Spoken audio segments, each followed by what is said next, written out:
William. Hi there. Oh, great. Hi, how are you? Great. How are you? Fantastic. Can you hear me okay? Yeah, Yes. it's gonna be great. Woohoo. That never works on the first try, so that's really exciting. Already off to a great start. All right, I'm going to pin you all so that we can see you.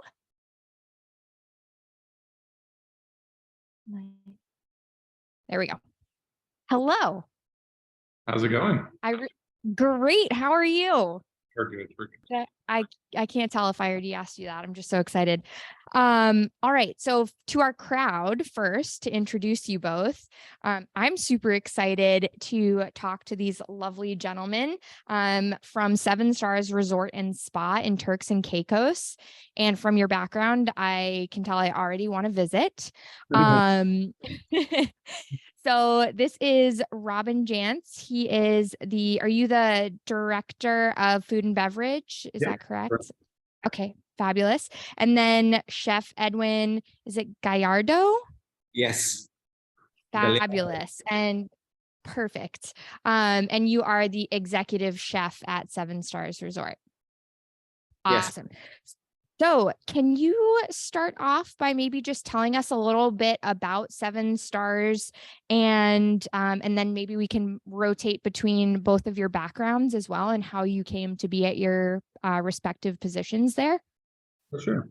So 7 Stars Resort is a 5-star resort, luxury resort located in the Turks and Caicos. Anyone familiar with Turks and Caicos knows it's a really nice high-end luxury product. So we have a lot of luxury resorts down here. Not too many brand names. We more recently got a new neighbor, Ritz-Carlton. That's really the first large brand name that's landed here. So the majority of hotels here are independently operated hotels, but all very high-end luxury boutique, typically small-scale resorts. So yeah, we have about 178 rooms, so we're a decent-sized resort. And we have 3 restaurants on property, fourth one being under construction. And what did I mess up with? I think it's just we have a very diversified restaurant offering as well, and we have one in the beach, which we offer a little bit more of casual dining. And then we have also a restaurant called the Terrace that is a little bit more on sports bar concept. And then we have our own stellar restaurant, which is the fine dining. And of course, we are the only resort who has the chef's tasting table as well. Yeah, that's where we are now, actually. We're in our tasting room. So that's our wine cave. That's a part of our fine dining restaurants. Fantastic. Would you mind going into a little bit of detail about each of your backgrounds? For sure. And maybe elaborate a little bit about what you specifically do at 7 Stars? Yeah, that's a good idea. So my background, I've been in hospitality for a number of years now. I think about 15 or 16 years at this point. I've always worked in restaurants, hotels, resorts, mainly in the Caribbean. I was in Curacao before I was in Turks and Caicos. But my last 9 years, I've been here in Turks and Caicos. So this is, I definitely consider this home now. And other than that, I went to school in Holland, to the hospitality management school there. And after that, I kind of left Holland and I never returned. And it's still good. So what I do here at 7 Stars is I run the food and beverage operations. So as I mentioned, for restaurants and the various kitchens that come with that. My role kind of is all over encompassing on all those levels. And then Chef Edwin here, he helps me with that every day. Yeah. So basically, I am from the Philippines originally, and I started my culinary industry all the way down to South Africa. And then a few years, I had also backgrounds working in Europe as well. And then I end up coming to Turks and Caicos. That was 10 years ago. I've been in the industry for almost 25 years now. And of course, 7 Stars is my new home, and I've been here for almost 9 years now. And again, 7 Stars is a little bit more different in terms to how they handle or how they motivate staffing as well. And this is the reason why, again, a project like farming, like a project like sustainability, when you discuss these things to the upper management, they listen to you. And here we are, we get our own freight farm as well. So I'm happy with that. And of course, basically my role in the operation is to manage the 3 outlets, the 3 kitchens. And of course, we have one coming in as well. So that's additional restaurant that will be focusing a little bit more on freight farm. So yeah, basically that's I can't wait to talk a little bit more about that in a few minutes, because that's one of the things that excites me most about this entire project. So let's start kind of from the beginning and painting us a picture about the food scene in Turks and Caicos. And Chef Edwin, you were just talking about the kind of the structure at 7 Stars and the kind of the way that they motivate staff there. So what was kind of the motivating factor behind bringing food production on site, and what did you experience kind of prior to having the farm when it comes to sourcing fresh produce?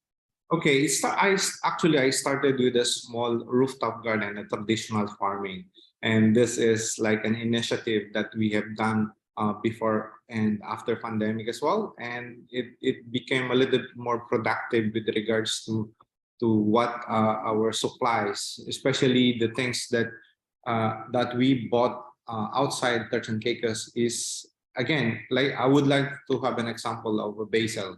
If I buy a basil from Florida and ship in here, it takes another 3 or 4 days to reach into to my kitchen.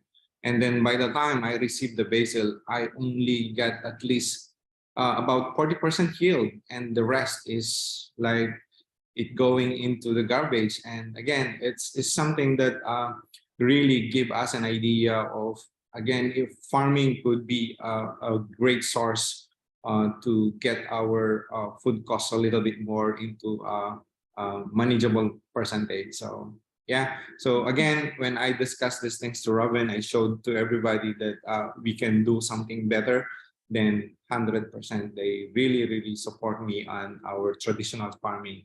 Then that's the time, or that's the idea where we get to invest to the next level. And get a freight farm for your own resort. Yeah. So like what was that planning process like, and actually getting the farm, and kind of talk to us about the not necessarily from the beginning, but when you made the decision to actually make the purchase and how it was going to fit into all of your operations, and then where it's going to fit in the future. Right. That was a loaded question. So our CEO, like Edwin was saying, Edwin had been doing a lot of rooftop farming, and a big focus was on microgreens, because microgreens, it was just quite silly. We were actually FedExing in microgreens from the States. I mean, highly costly, super wasteful. You know, you're spending so much fossil fuels just to get it here, and it's super expensive as well, and the quality wasn't that great. Yeah. So that was kind of the starting point, and well, since then we've started growing a lot of other things as well. But we kind of saw that and we're like, wow, this is great. And then I believe it was our CEO that actually stumbled across the freight farm idea, exactly, or company, and he kind of brought it to our attention, which looked super interesting. And you know, we were able to through freight farms speak to 1 or 2 farmers as well who were already obviously farming, to get a better idea what that would look like. Because one of my major concerns, I'm not sure if Edwin shared it at the time, but my major concern was always, we are not farmers, right? We are hotel operators, we know restaurants, we know kitchens, we know all of that. We don't know anything really about farming other than perhaps the real basics. So for me, it was always about, if we're going to do this, it has to be something that we know we're going to be able to do, and we need to be able to get a lot of support with it. So once we establish that with freight farms, that's really exactly what you get. You get a pretty foolproof farm concept in a box or in a container, and you get loads of support in terms of when you run into stumbling blocks or whatnot. So for me, that was really important to establish, because again, you know, we're not farmers, and we didn't necessarily want to have the learning curve of becoming one as well. We are farmers now, but yeah, we are a bit farmers different. now. So that worked really well. And then obviously we ran the figures. So for us, it's maybe a little bit different than if you would have a freight farm in the States. But for us, obviously, as Chef Edwin said, our food cost is already really high. So we could basically compare to what can we land product for here in the Turks and Caicos. And not only what can we land it for, what do we pay for it landed, but also how much waste, how much of the product do we throw away? And once you really start running the numbers, taking all that into consideration, and you start looking at now growing a crop literally a couple of yards away from our restaurants, really, and be able to harvest. I wouldn't say on demand because we have pretty, our harvests are pretty planned anyway. And then also the product that we get from our farm just stores so much better. I mean, we don't keep it this long, but we know it keeps really well up to 2 or 3 weeks with fruit on. That's true. Again, it doesn't really last that long here because we use it in our restaurants. But having all that really makes the cost proposition a lot easier. And it, kind of helped in us running numbers in terms of payback and how long it would take. And it wasn't only economical for us either. The other consideration was that we also definitely want to be more sustainable. Like I said, we use so much fossil fuel just to get our products here. We import basically 95% of goods in the Turks and Caicos. So being able, even though it's perhaps still a drop in the bucket right now, but being able to cut down some of our purchases from abroad was a big selling point for us and our ownership as well. And something that we can show to our guests. And it's definitely been received very well. Like people are very enthusiastic hearing about that aspect. So then now the farm is there and you have it integrated into your upcoming restaurant concept. Can you tell us a little bit about that? Sure. So with the arrival of the farm, we had already kind of decided we wanted to keep this farm on property, on resort property. Obviously, we could have also just stuck it somewhere on a bare piece of land somewhere else, but we specifically wanted it to be a part of the resort. And then the restaurant concept kind of sprouted around that in our minds. And it's kind of evolved over the last, I would say, 12 months. It's now under construction. We're about to pour our roof slab early next week. And we think by end of December, most of the construction will be done. And January will be outfitting of the kitchen and all that. So it's well underway. We're aiming for an opening date somewhere February/March of next year. And the whole idea kind of came about that, making it really visible to our guests as well, that, I know farm and table is a bit of a overused term in some places, but that's really what we want to offer, right? We want to grow our product right there and then immediately use it in our various restaurants and also make it quite visible there. Exactly. So literally the container will be, it's sitting right next to our restaurant building. It's an open plan restaurant, mostly outdoors, because of course we're in Turks and Caicos, the weather is beautiful most days. Rub it in. So people want to be outside. And we specifically kept the freight farm right next to the restaurant. We obviously beautified it a little bit because it is a 40-foot shipping container. So the plan is to put sort of a live wall on the side of the restaurant. And we also want to visualize what we're doing in the container by more than likely adding a video screen and just kind of running either live footage or pre-recorded footage of what's going on in the farm. So to make it really tangible for our guests. Chef Edwin, what culinary plans do you have for the farm? And tell us, you are the one that's actually operating the farm right now, right? Yeah, I do operate the farm right now. And to tell you honestly, it's a little bit more challenging and educational for me. As what Robin said, we are not farmers before, but we are now full-fledged farmer. But then again, every day is a challenges. I mean, tweaking in each cycle and everything. And of course, it's a very great inspiration for me as well to create a dish coming. Like for example, we had a harvest dinner with one of the celebrity chefs, and they are very inspired of what we do. And this is what makes us different as well. So creating a menu based on what we harvested from the farm, it gives us, or it elevates our dining experiences as well. And creating menus is there, it's a little bit challenging because there are sometimes, if you look at flavor profile, textures, execution, and how are you going to put it in play, it requires a lot of, I should say, it requires a lot of tasting and tasting and tasting. And of course, with this, we created a simplified menu that it covers a healthier way of eating as well. So this will be incorporated to our new offerings and new menu from our new restaurant as well.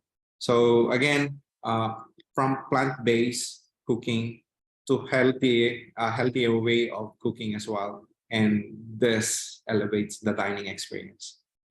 Fantastic. We rarely have the chef actually be the operator of the farm as well. I can only imagine the sides of your brain that you're using and just the amount of work that goes into that as well.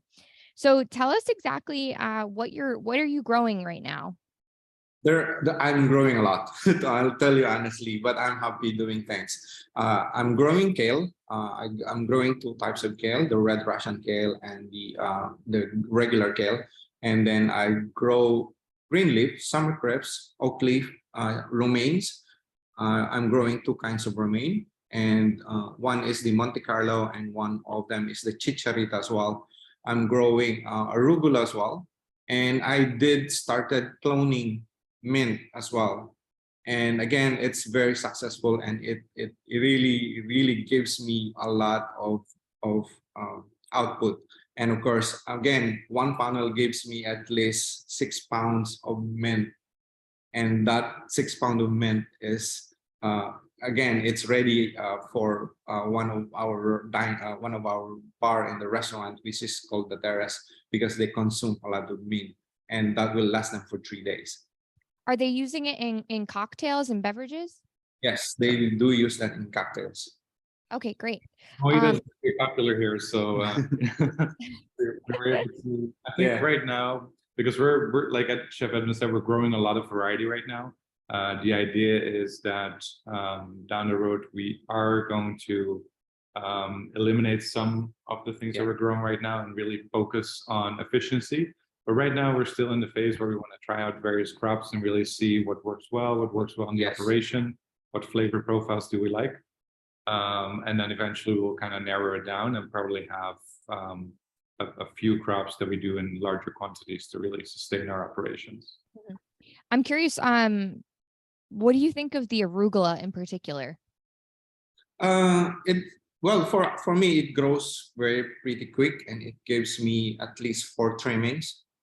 And that it really, again, I'm using the racket arugula, so this is a little bit more heavier in terms of flavor profile.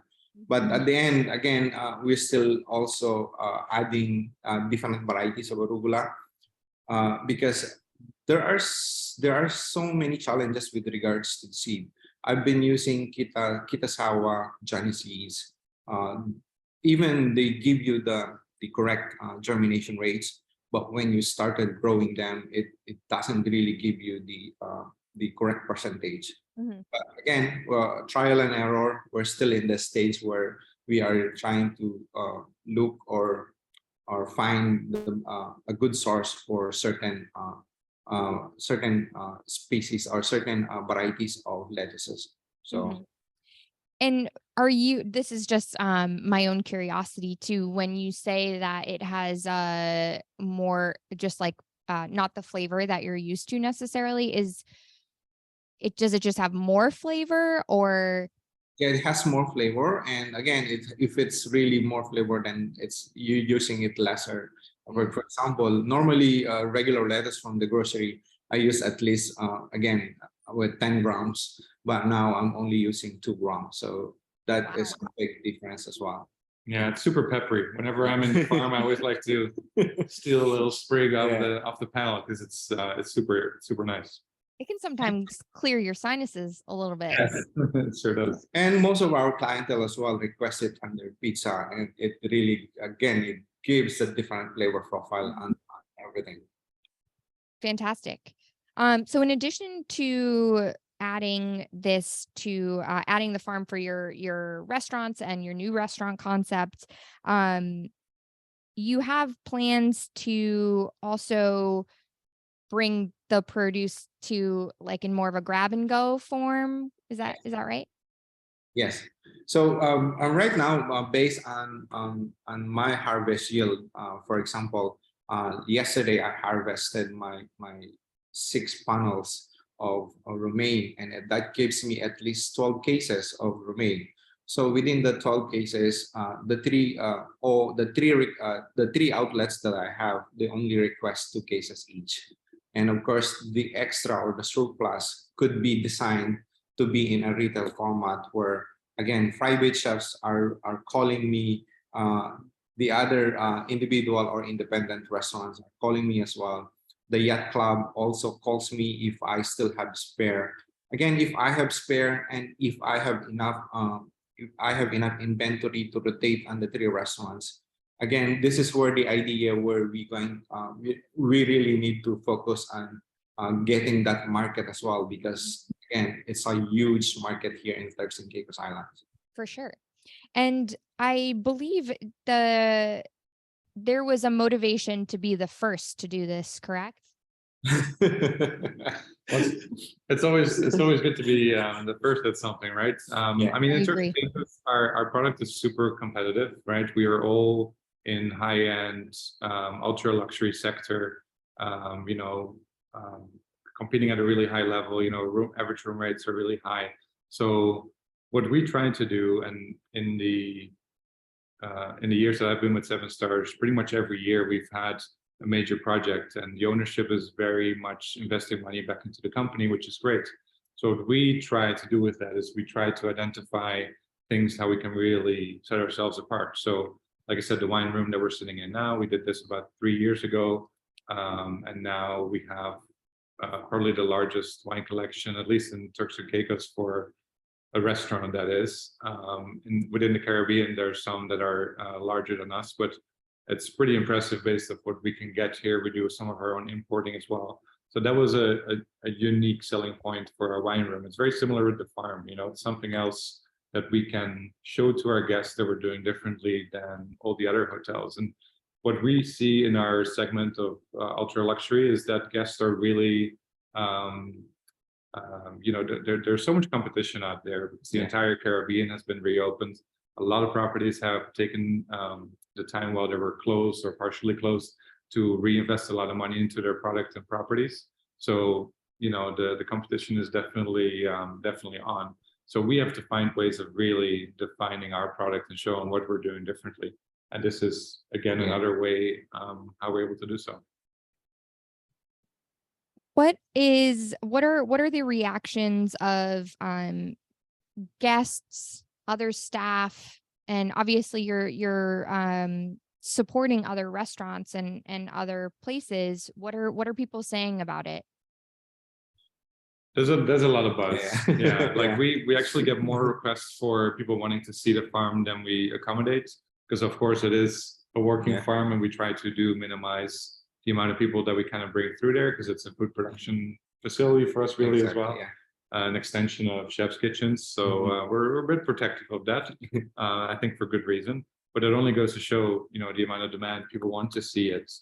And that's also why we're thinking creatively of other ways of making it visible. You know, we do lots of videos, which get lots of traction online. Like, people just love to see it.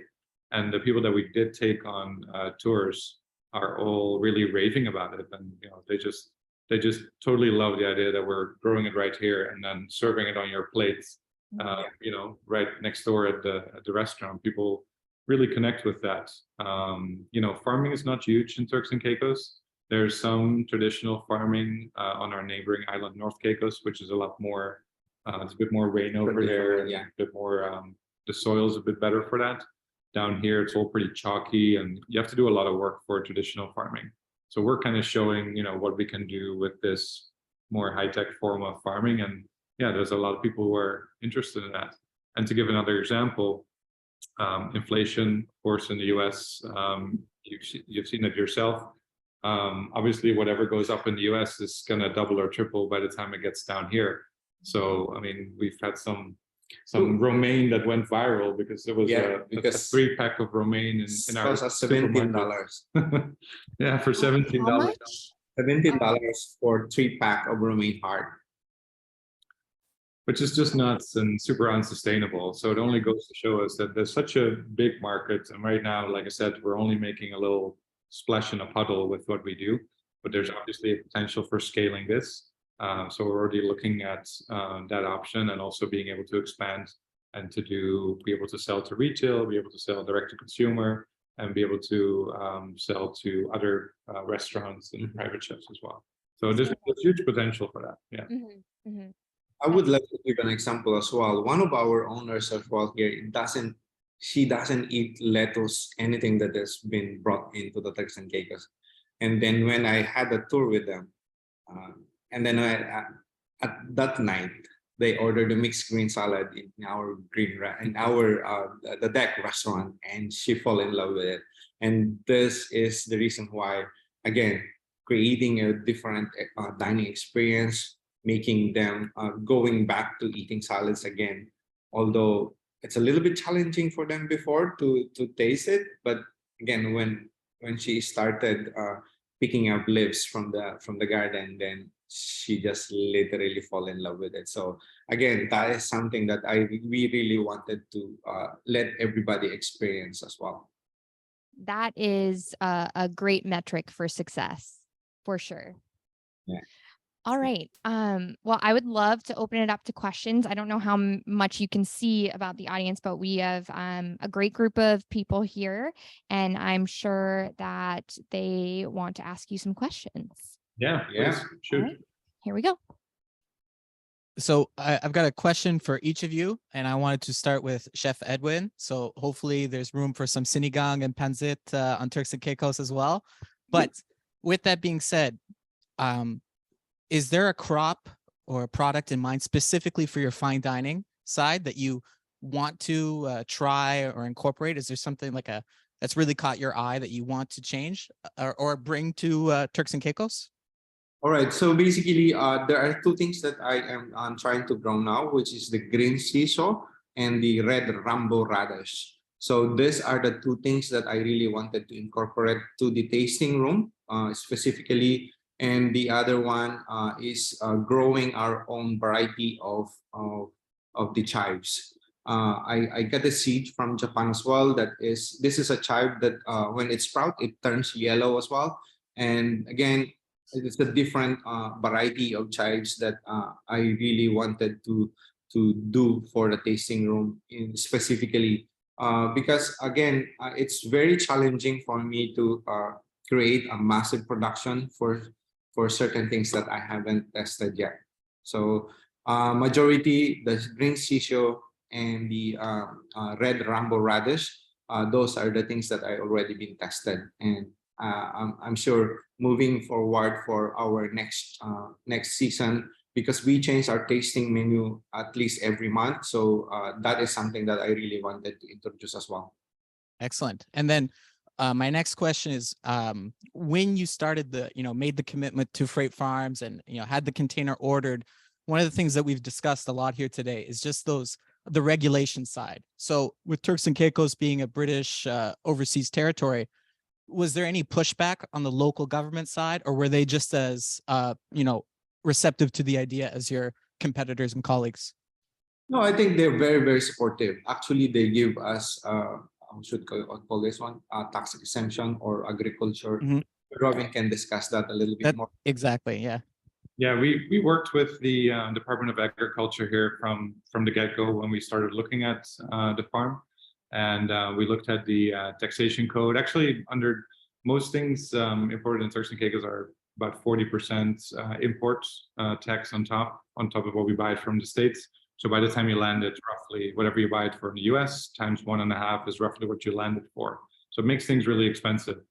The good thing was that farming equipment is already at a lower rate because it's something that they want to sort of subsidize.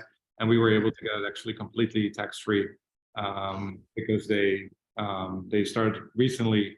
There's an initiative within agriculture to try and promote growing more here in the Turks and Caicos.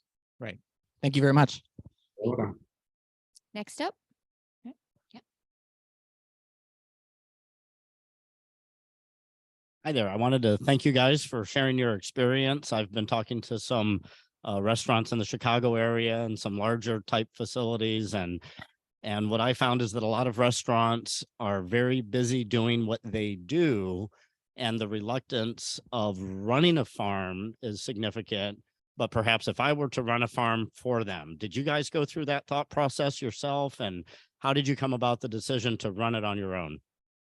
I think, again, it starts on passion. So if you don't have any passion on farming, then don't involve yourself in that one. But then again, as I mentioned earlier, we are not a full-fledged farmer before, but now it's, again, every day it gives you a different learning perspective.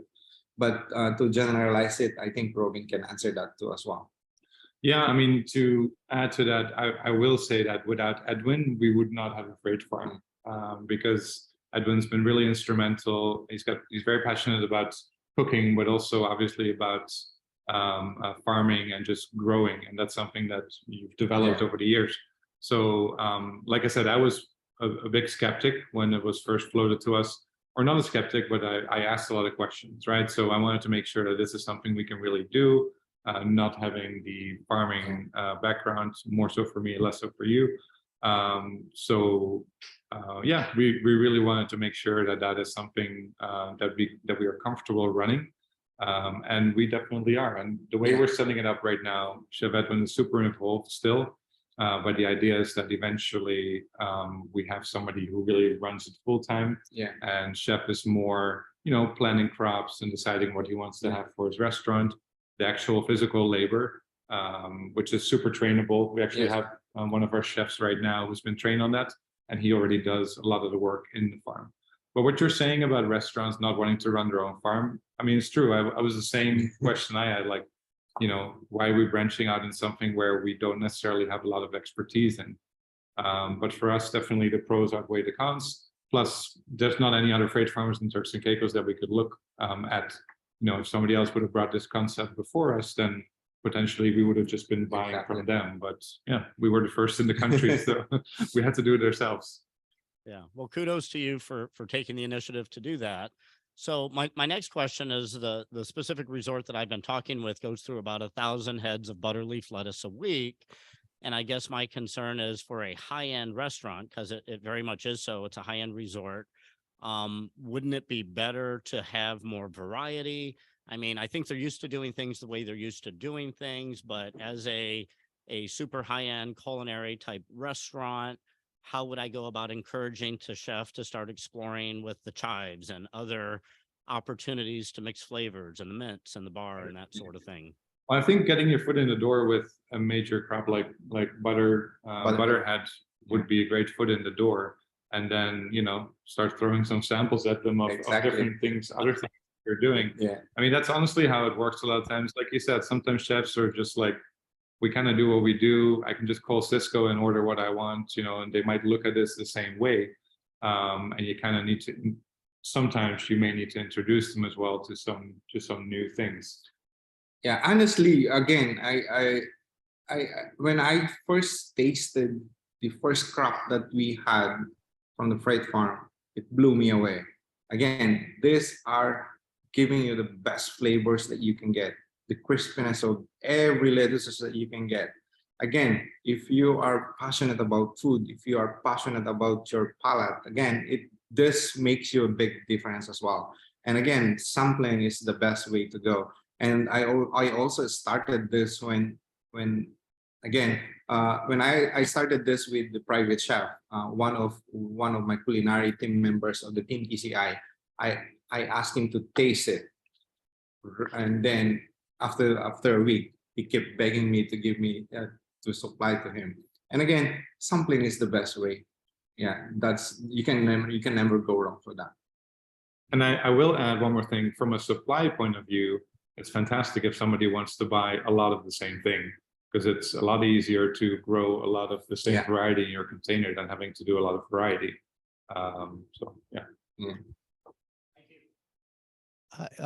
So you have a 178 room resort. I don't know if you also are feeding people outside that. You have 3 restaurants and 1 on the way.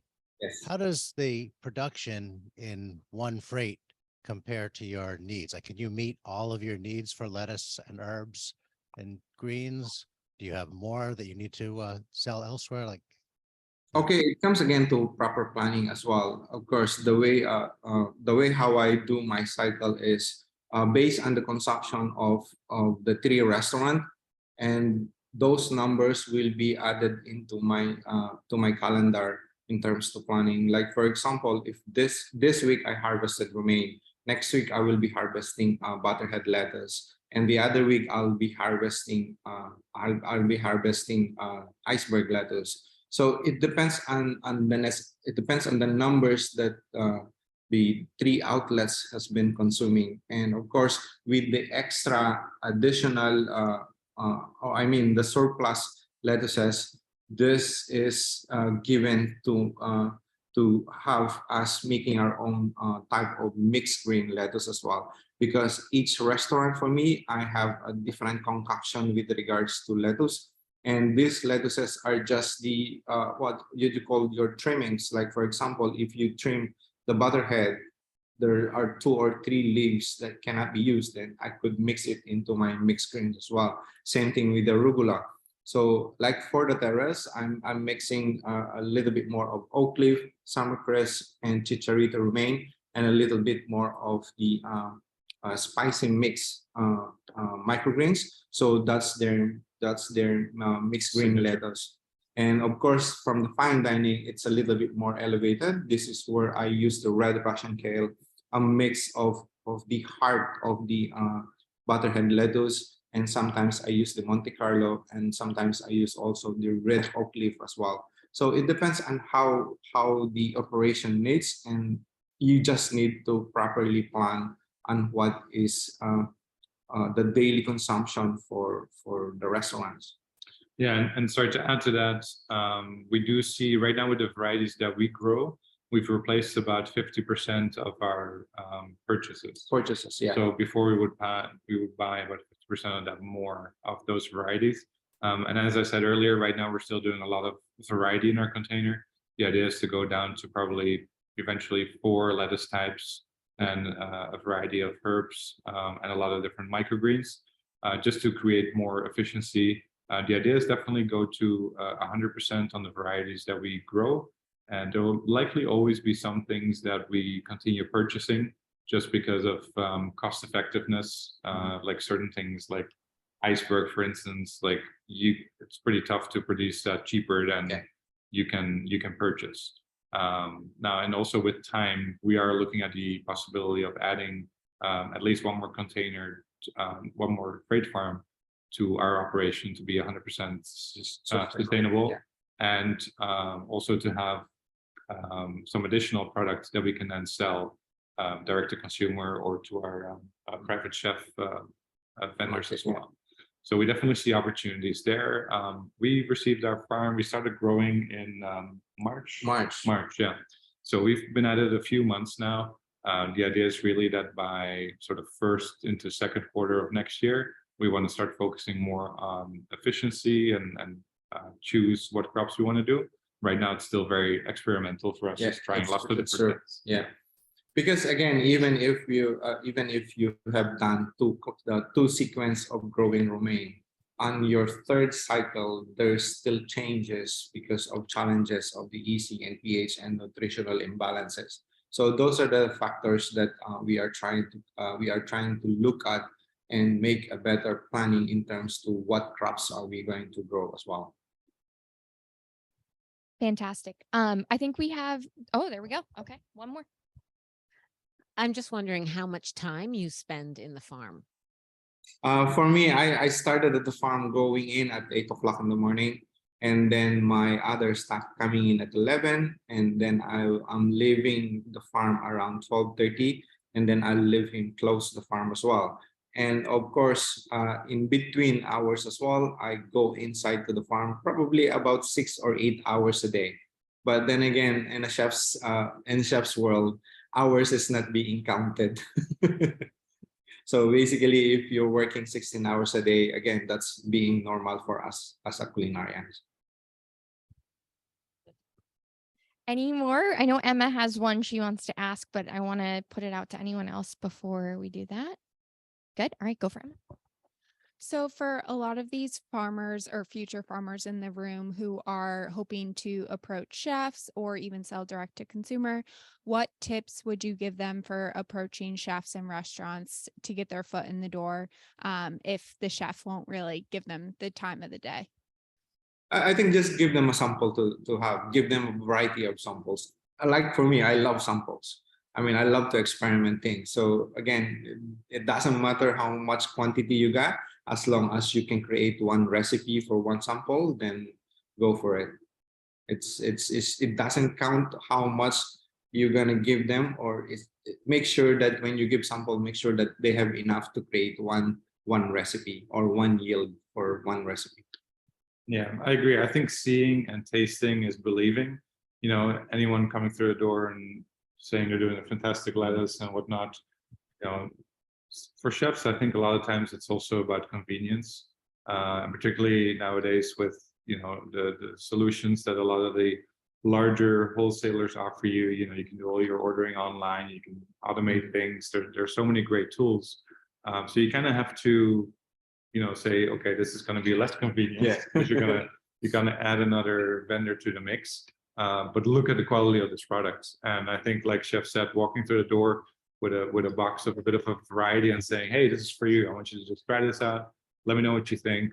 And call me if we need to talk about pricing and quantities that I can deliver to you. And really believe in your own product, because it's a massive difference in terms of just the flavor profile, and also the ability to customize, right? And for us, it's great because we're now grower and restaurateur, so you can literally decide what you're putting on your plate and what you want to experiment with. But by extension, you can offer that to restaurateurs as well. So I think, you know, the larger players, I think the more corporate it gets, the harder it is to get in between. You know, I think sort of grassroots, starting also with like smaller restaurants, owner-operator type situations where people are passionate about what they do. I think those are easy people to convince when you show you have a superior product, and not necessarily at a cheaper or comparable price. Like, I think a premium should be paid also for, well, depending on your market, obviously, but we definitely feel a premium is very sustainable for this type of products. Like for me, I'm selling my microgreens for $12 per ounce. And again, even if it's a little bit onto a higher side, but people still love it because it lasts them for at least 2 weeks.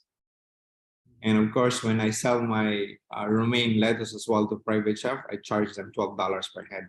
So you're shocked, right? I think I'm gonna move to Turks and Caicos and start my own business. Well, first of all, you would never know that you had no farming background the way that you were rattling off all of the varieties of crops that you're growing, Chef Edwin. So I applaud you for that. And then I think I can safely say that you will probably be seeing most of us in the future at 7 Stars Resort. And we just want to thank you so much for spending some time in your very, very busy schedules with us today. And all of your insights were wildly helpful. So I highly recommend everyone here follow 7 Stars Resort on social media and stay in touch and follow their progress as they build out their new restaurant concept with the Freight Farm. Thank you both so much. Our pleasure. Great. Thank you. Thank you. All right. We'll talk to you later. Bye-bye. Bye.